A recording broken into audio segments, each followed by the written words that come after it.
were killed by black men. Now, black men represent only 6% of the population. So we're having 50% of people murdered in the United States by 6% of the population. That's a serious problem, and I do not understand why this is not talked about more, especially by black leaders in the United States. James Clyburn, Barack Obama, Reverend Al Sharpton, to name a few. Um, does that make me a racist that I bring this up? I don't think so. Some of you might think that.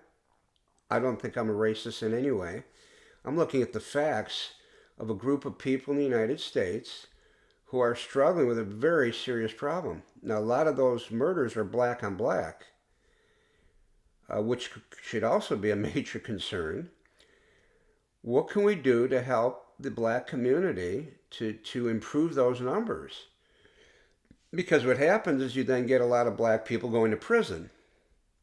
And then you hear how unfair and that they're discriminated against and oppressed, and we have white people just trying to put them in prison for no reason, which is ridiculous.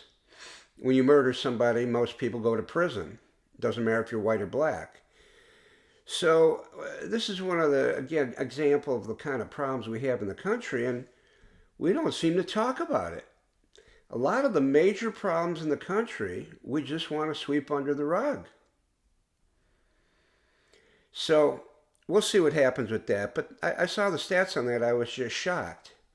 I was shocked about 6% of the population creating 50% of the murders in the country. So what I want to talk about now a little bit is my book, Box Seats to the End, Will the People Save the Republic, on Amazon and Barnes & Noble. And these are a few examples of the craziness on the left.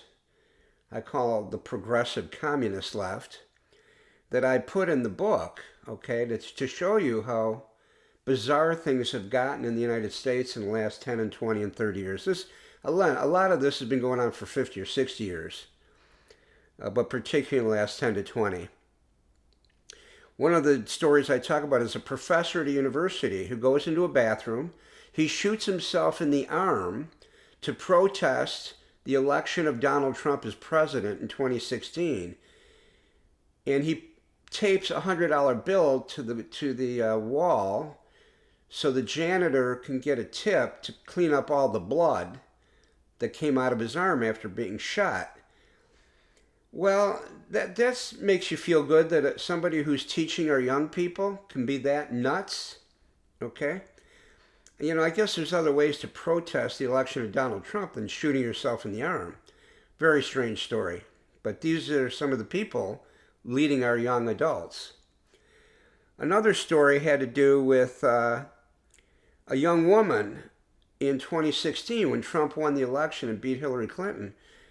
There's a story I read that she simply couldn't get out of bed for weeks. She was so depressed. Her world had completely come crashing down, and she couldn't function for a long time. She just told her mom, her family, her life has been just completely destroyed with this election. Well, that seems to me a very odd reaction. We get disappointed when the person we vote for doesn't win, but most of us don't stay in bed for 2-3 weeks, very depressed. So there's been a lot of strange reactions about politics in the last 20, 30 years. That's one of them. Another story is about a child in a school, might have been middle school. She was asked to write a story about her hero, and she chose President Trump as her hero. And the teacher told her, you can't choose President Trump because he treated women very poorly. That's pretty strange to tell a kid who she can pick as her hero. But that's the kind of indoctrination kids have been getting in school for 50 years from left-leaning teachers, which are most teachers. In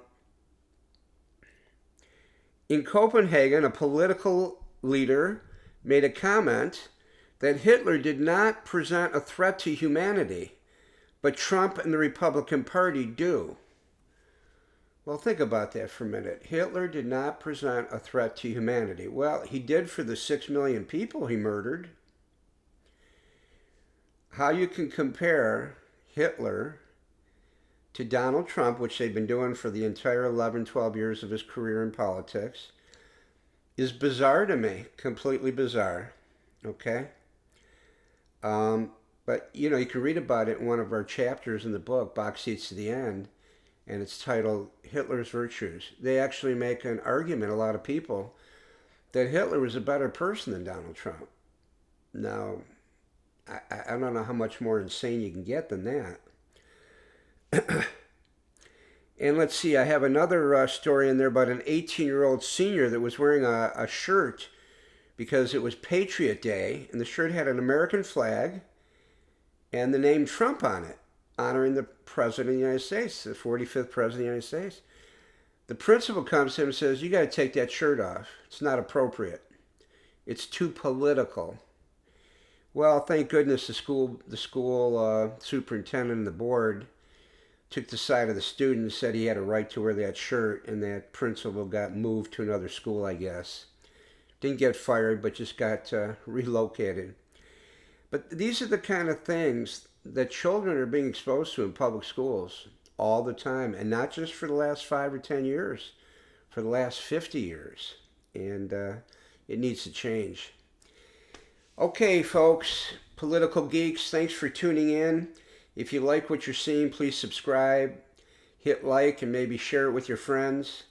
I'll be coming to you soon again, and we keep building up toward the midterm elections, which is the next major kind of thing in politics. We only have 3.5 months left, pretty much, just a little bit more than 3.5 months till the election November 3rd. And heck, we only got less than 2 months till the big GOP midterm convention that's going to be in Dallas September 9th and 10th. So I'm sure those of you that support President Trump will be watching those 2 nights. It's going to be pretty interesting.